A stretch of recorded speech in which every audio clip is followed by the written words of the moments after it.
पुंडलिकावरद हर विठ्ठल श्री ज्ञानदेव तुकाराम भगवान रामचंद्र महाराज की कपिवर्य हनुमान की श्री संत जगद्गुरु तुकाराम महाराज की श्री संत एकनाथ महाराज पार्वती पते शिव हर हर महादेव हरे हरे। श्री गणेशाय नमः श्री सरस्वती नमः सद्गुरु रामचंद्राय नमः। उद्धरुनियाते खेचरी विजय झाला कपी केशरी ये रे राहुनी गगनांतरी मधुर स्वरे अनुवाद्य।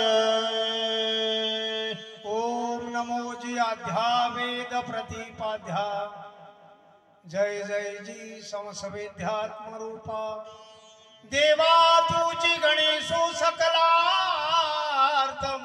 प्रकाशू म्हणे निवृत्ती दासू अवधारी जोजी भगवान प्रभु रामचंद्राची सुरस अवीट गोड पवित्र कथा पुण्य पावन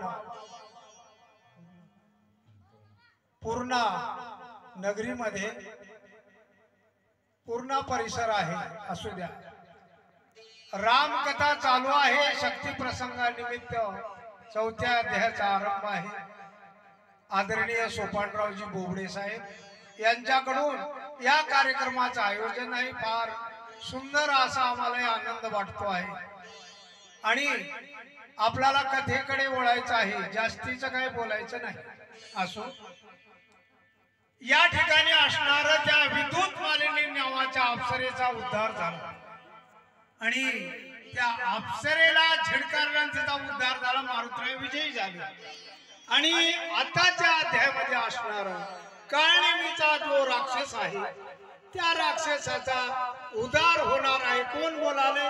मधुर स्वरामध्ये असणारी अप्सरा मारुत्र्याला बोलू लागलेली आहे। बोला तुझे उपकारा हनुमंता काय म्या उत्तरावे व्हावे आता काय विनवे तत्वता सावधानता परिसाव्या।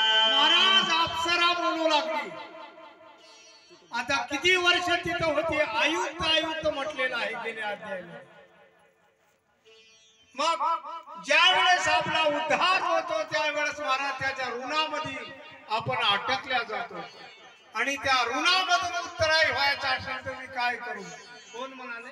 अप्सरा बोलू लागलेली आहे। बोला तो आडता तू गाईर होसे कळी काळा ते दृष्टी नानीसे त्या येवरे राम स्मरणेसी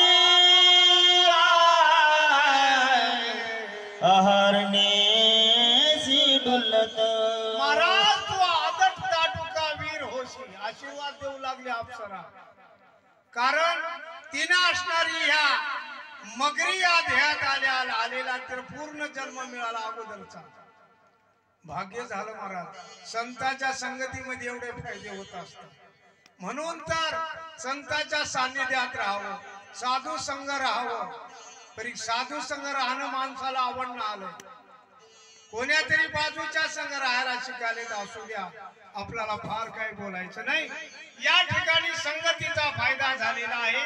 मग आता अप्सरा काय बोलू लागले पुढे ऐका। राम नाम स्मरणा पुढे विघ्न काय बापुड्या आश्चर्य देखील वाडे कोड्या तुझ पुढे सांगना। महाराज राम नाम स्मरण आहे, राम नाम स्मरण अतिशय श्रेष्ठ आहे। नाम चिंतन अतिशय महत्वाचं आहे। या कलियुगामध्ये नाम साधना सांगितलेली आहे। 4 युग झाले असू द्या, मग नामानेच उद्धार होतो या कलियुगामध्ये। कलियुगा माझी करावे कीर्तन महाराज इथं कीर्तन केल्यानंच फायदा आहे, नाम चिंतन करायचं आहे. मग तुझ्या मुखामध्ये तर अहर्निशी राम कृष्ण हरी विठ्ठल केशवा अशा प्रकारचा जप आहे. बोला तू भावार्थी श्रीराम भक्त नेनशी कपटाची मात निष्कपट तू कपिनाथ राम देखत सर्वत्र. महाराज ती विद्युत मालिनी बोलू लागली. मामा तू भावार्थी राम भक्त, तू भावार्थी आहे, तुझ्या मनामध्ये भाव आहे आणि देवा कारणे भाव तस्मात म्हटलेला आहे. देवाला भावच लागतो. भाव बळे आकडे ये रवी नाकडे करतळे आवळे तैसा हरे अशा प्रकारे आशीर्वाद विद्युत मालिनी देऊ लागली. बोला विनवे तसे मी तुझ प्रती सावध ऐके कपिपती हो केवळ कपटाची कपट मूर्ती तू हा तो हा राक्षस चित्ती